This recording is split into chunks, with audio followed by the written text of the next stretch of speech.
அனைவருக்கும் வணக்கம். கள்ளக்குறிச்சி மாவட்டம் தியாகதுர்க ஒன்றியம் தெரியுதுங்களா? நான் தியாகதுர்க ஒன்றிய செயலாளர், தமிழக வெற்றி கழகத்தின் தியாகதுர்க ஒன்றிய செயலாளராக இருக்கிறேன்.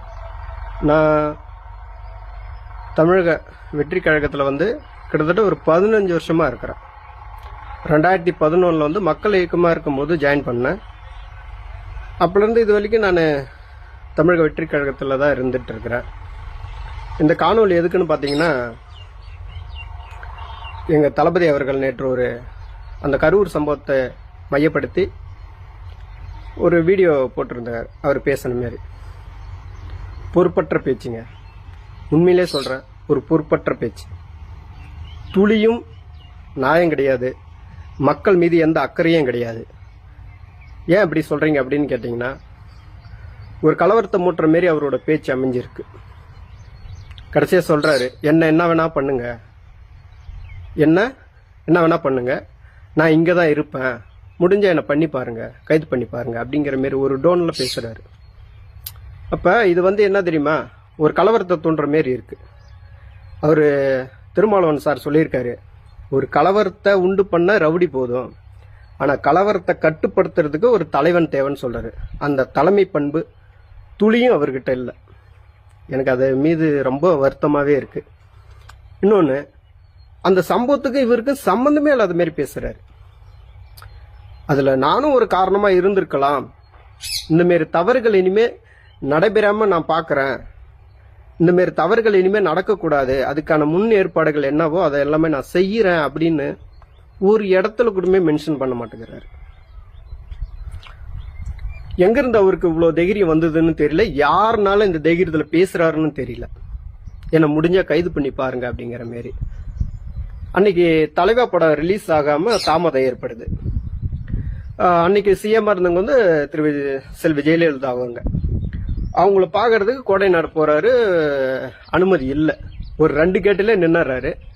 அப்புறம் பார்க்க முடியலன்னு சொல்லிட்டு இவர் ஒரு வீடியோ போறாரு. எப்படி போறாரு, கையை கட்டிக்கிட்டு, சிஎம் மேடம் அவர்களே, தலைவா படங்கிறது என்ன சார்ந்தது இல்ல, குடும்பம் சார்ந்தது, நீங்க எவ்வளவு இதெல்லாம் செஞ்சிருக்கீங்க, இதன் மீது கருணை காட்டி இது எப்படியாவது ரிலீஸ் பண்ணுங்கன்னு ரிக்வஸ்ட் வைக்கிறீங்க.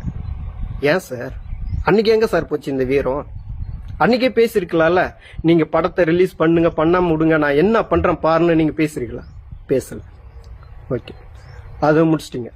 அப்புறம் கரூருக்கு என்ன காரணமா இருக்கணும், நீங்களே உங்க மனசாட்சி தொட்டு சொல்லுங்க பாக்க, என்ன காரணத்தினால இருந்து இருக்கும்னு. காலையில 8:45 நாமக்கல் வரணும்னு போட்டிருக்கீங்க, 12:30 கரூர் வரணும்னு போட்டிருக்கீங்க. ஆனா எத்தனை மணிக்கு நீங்க வந்திருக்கீங்க? எத்தனை மணிக்கு வந்தீங்க? உங்க மனசாட்சி தொட்டு சொல்லுங்க. இன்னொன்னு, யாருக்கோ பலத்தை நிரூபிக்கிறதுக்கு ஒசரம், நான் சொல்றேன் சார், யாருக்கோ பலத்தை நிரூபிக்கிறதுக்கு ஒசரம் நீங்க வேணும்னே தாமதமா வந்திருக்கீங்க. இன்னொன்னு, கூட்டம் நாம பெருசா காட்டணும்னு சொல்லி எல்லா மாவட்ட செயலாளருக்கும் தகவல் நீங்க கொடுத்திருப்பீங்க. நாம பெரிய கட்சியா காட்டணும், அதிமுக போட்டிருக்க அதை விட கூட்டத்தை நம்ம காட்டணும்னு நீங்க இந்த மாதிரி கிரௌட கூட்டியிருப்பீங்க. இன்னொன்று, அங்க வந்தோடனே அசம்பாவிதம் நடக்குதுன்னு முன்கூட்டியே அறிஞ்சு காவல்துறை சொல்லியிருக்காங்க. சார் அங்க வேணாம் சார், வேற பாயிண்ட் வச்சுக்கலாம். நீங்க ஒத்துக்கவே இல்லை, வேற இடத்துல நின்று பேசிட்டு அப்படியே போயிருக்கலாம். மக்கள் மீது எங்க சார் உங்களுக்கு அக்கறை இருக்கு? நம்ம பின்னாடி துரத்திட்டு வரானுங்களே, அவனுங்க நல்லா இருக்கிறானுங்களா, சேஃப்டியா இருக்கிறானுங்களா, என்ன பண்றானுங்க அப்படின்னு எந்த ஒரு அவேர்னஸுமே இல்லை. அவ்வளோ கிரௌடு இருக்கு, அவங்களுக்கு தண்ணி இருக்கா, எந்த வசதியும் ஏற்படுத்தி கொடுக்கறது கிடையாது. 5 மணி நேரம் 10 மணி நேரம் ஒரு இடத்துல நிக்கிறானுங்க. யார் சார் உங்களை நம்பி, நீங்க ஏதாவது ஒரு மாற்றத்தை செஞ்சிட மாட்டீங்களா நம்பி வந்த உங்க ரசிகர் கூட்டம், புரியுதுங்களா? திரு கேப்டன் அவர்களும் நடத்திருக்காங்க, இதே மாரி மாநாடுகள் நடத்திருக்காங்க, மீட்டிங் நடத்திருக்காங்க. ஆனா எந்த ஒரு அசம்பாவிதமும் நடக்காது. ஏன்னா அவர் மக்கள் மேலையும் தொண்டர் மேலையும் அவ்வளவு கேர் பண்ணிக்கிறாரு. உங்களுக்கு மக்கள் மேலையும் தொண்டர்கள் மேலேயும் எந்த ஒரு அக்கறையா இருந்ததை இது வரைக்கும் தெரியலீங்க சார். உண்மையிலுமே சொல்றேன், உங்களுக்கு அது தெரியுமா தெரியாதானே எங்களுக்கு தெரிய மாட்டேங்குது. மக்களோட அடிப்படை பிரச்சனை என்னன்னு தெரிய மாட்டேங்குது. வெயில காத்துட்டு கடந்தா போறானு நினைக்கிறீங்க நீங்க. யார் அவன் இருந்தா போறானே, சார் ஐயோ நம்ம சொல்லியிருக்குமே, நம்ம 12 மணிக்கு சொல்லியிருக்குமே, அவன் நம்மளை பாக்குறதுக்கோசரம் ஒரு 10 மணிக்கே வந்திருப்பானே, அவன் வெயில்ல கஷ்டப்படுவானுங்களே, நாம அவனோட கஷ்டத்தை தீக்கிறது தானே நம்ம வர்றோம், அவனை ஏன் நம்ம கஷ்டத்துல விடணும்? சரி நம்ம முன்கூட்டியே போய் பார்ப்போம், பார்த்துட்டு நீங்களாம் பத்திரமா வீட்டுக்கு போங்க, சேஃப்டியா இருந்துக்குங்கன்னு எங்குமே சொல்ல மாட்டேங்கிறீங்க, செய்ய மாட்டேங்கிறீங்களே. சார் சும்மா சினிமா ஷூட்டிங்ல சொல்றாங்க சார், நீங்க சொன்ன டைமுக்கு வந்துருவீங்கன்னு சொல்லியிருக்காங்களே, எல்லாமே நாங்க கேள்விப்பட்டிருக்கோமே. அப்போ சினிமா ஷூட்டிங்க்கு கரெக்டா டைமிங்க்கு போற ஒரு நபர் மக்களை சந்திக்க மட்டும் ஏன் சார் உங்களுக்கு இவ்வளோ டிலே ஆகுது? சொல்லுங்க சார். இன்னொன்னு சார், நீங்க அன்னைக்கு அந்த பிரச்சாரத்துல பாட்டு ஒன்று பாடுறீங்க, பாட்டலுக்கு 10 ரூபா 10 ரூபா, பாட்டலுக்கு 10 ரூபான்னு பாடுறீங்க. அவங்க வாங்கினாங்களோ வாங்கலையோ எங்களுக்கு தெரியல. ஸோ வாங்கினதா கூட இருக்கட்டும், உங்களோட படத்துக்கான ஓப்பனிங் டிக்கெட் எவ்வளோ சார்? உங்க மனசாட்சி தொட்டு சொல்லுங்க. இன்னைக்கு 250 கோடி வாங்கறன்னு மாறு தட்டி சொல்லிக்கிற நீங்க இந்த முதல் ஷோ டிக்கெட் எவ்வளோன்னு சொல்லுங்க பார்க்கும். இங்க கள்ளக்குறிச்சி மாவட்டத்தில் மாவட்ட செயலாளர் பிரகாஷை போட்டு வச்சிருக்கீங்க. கிட்டத்தட்ட 7-8 வருஷமா நான் டிக்கெட் வாங்கி என் ஒன்றியம் சார்பாக என் பசங்களுக்கு நான் கொடுத்துருக்கேன் சார். 1000 ரூபாய்க்கு விற்பா சார், ஒரு டிக்கெட் 1000 ரூபாய்க்கு விற்பாங்க. இன்னைக்கு அவரை போட்டிருக்கீங்க, துளி கூட மரியாதை கிடையாது. ஏன்னா ஒரு டிக்கெட் கூட அந்த ஆள் இலவசமா தரவே மாட்டான். 1000 ரூபாய்க்கு குறைஞ்சது 1000 2000ன்னு வித்து காசு பாக்குற கூட்டம் சார். நீங்க எப்படி சார் ஊழியலை ஒழிப்பீங்க?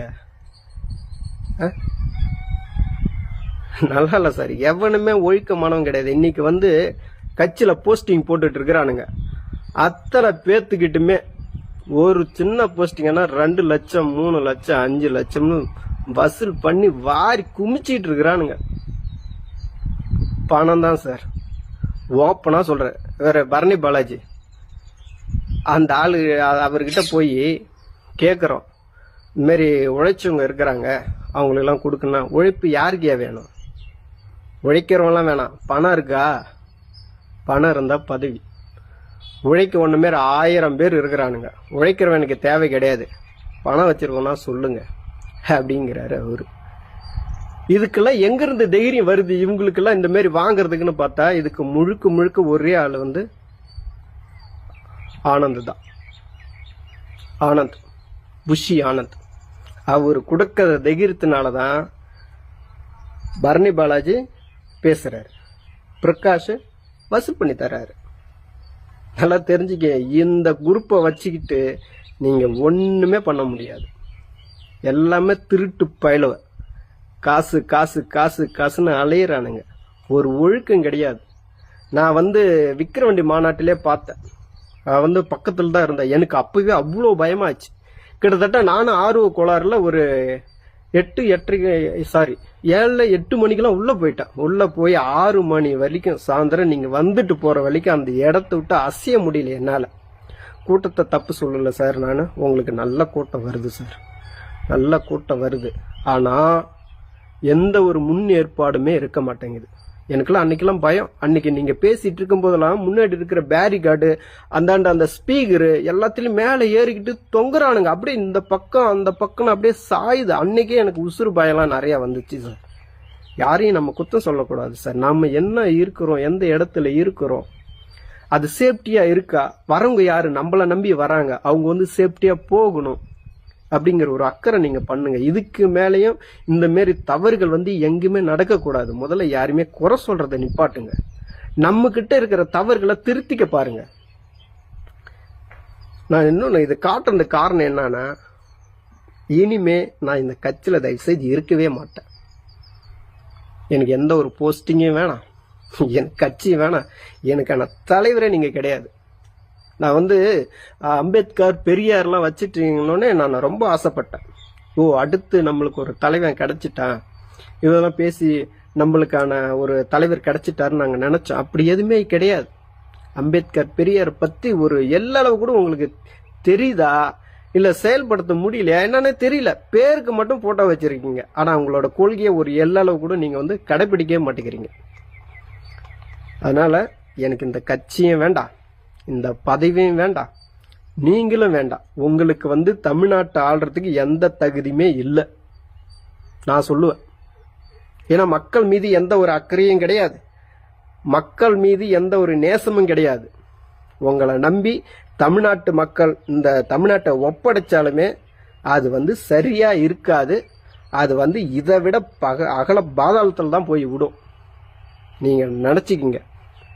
அரசாங்கமே உங்க கைக்கு வந்தாலுமே தமிழ்நாடு நாசமா தான் போகும்.